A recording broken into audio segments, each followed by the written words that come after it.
and he's very bad at what he does, but he worked out great for me because every time he doesn't talk, he's like a very quiet person, except on television. If he could say something bad about Trump, he'll always do that, but he really doesn't talk. He's quiet. And I'd walk into a room with him with a foreign country, and the foreign country would give me everything because they said, oh no, they're going to get blown up because John Bolton's there.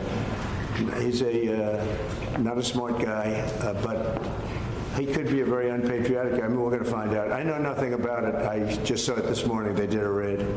Do you expect the DOJ to brief you on this? Yeah, they'll brief me probably today sometime. And the foreign minister. I tell Pam and I tell the group, I don't want to know, but just you have to do what you have to do. I don't want to know about it. It's not necessary. I could know about it. I could be the one starting it. I'm actually the chief law enforcement officer, but I feel that it's better this way. Foreign Minister Lavrov said no meeting is planned right now between Putin and Zelensky. Absent that meeting, what are the next steps in your view? Well, we'll see. We're going to see if Putin and Zelensky will be working together. You know, that's like oil and vinegar a little bit. They don't get along too well for obvious reasons, but we'll see. And then we'll see whether or not I would have to be there. I'd rather not. I'd rather have them have a meeting and see how they can do. But in the meantime, they continue to fight and they continue to kill people, which is very stupid because they're losing 7,000 people now. I used to tell you 5, now they're losing 7,000 people a day. 7,000 people a week. They're losing, think of that, they're losing 7,000 people on average a week, mostly soldiers. So we want to see if we can stop it. I've stopped 7 wars. I'd like to make this one I thought would have been in the middle of the pack in terms of difficulty. And it's turning out to be the most difficult. With the launching of the White House TikTok account, are you no longer concerned about privacy concerns or national security problems? I'm really not. I think it's highly overrated. So TikTok, as you know, I used TikTok in the campaign. Some young guy named TikTok Jack. Then I won the young people by 36 points. No Republican ever wins the young people, and I won it by a lot. And I'm a fan of TikTok. My kids like TikTok. Young people love TikTok. If we can keep it going, good. And we're going to watch the security concerns. And we have buyers, American buyers. We have American buyers. And I haven't spoken to President Xi about it. At the right time when we're set, I'll do it. In the meantime, until the complexity of things work out, we just extend a little bit longer. But we have buyers. We have very substantial American buyers that want to buy it. President Trump, would you like Congress to give you more control over D.C. when they return from recess? Look, D.C. is a miracle what's happened. I mean, they can come up with fake numbers like the mayor is doing. Oh, no, it was going down for 20 years. You didn't live here. You know, have you been mugged? Okay? D.C. was a hellhole, and now it's safe. And in fact, I put out this morning, I said, I hate to say this because it doesn't sound very good, but there have been no murders in D.C. in the last week. That's the first time in anybody's memory that you haven't had a murder in a week.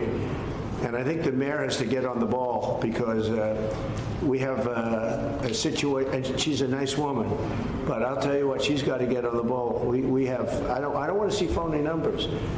D.C. hit an all-time high last year of absolute total crime, and it continued pretty bad.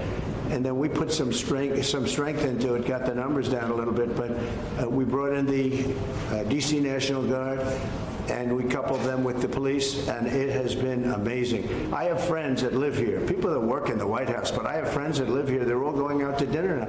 They haven't gone out in years. One man, I told this story yesterday when we were with the police and with the National Guard. We had a great little celebration, brought them hamburgers, brought them pizza, but we were with them, and I told the story about one friend hasn't been out in 4 years to a restaurant, and now he's been out 4 nights in a row. He called me this morning, by the way. He said it's so safe. He feels like totally safe. He can walk. He's got a 10-block walk. He walks it. He wouldn't have walked those 10 blocks. He said it would be a chain of hell, he called it. He said it was just horrible. He had no chance of making it to the 10th block. And the mayor has to admit that. She can't say it was just like it hasn't been clean. Now it's going to be clean. I'm giving out a contract very soon. Susie's with me. We're going to be raising about $2 billion from Congress. And Congress is happy to do it. And we're going to wisely spend the money. We're doing it with Clark Construction.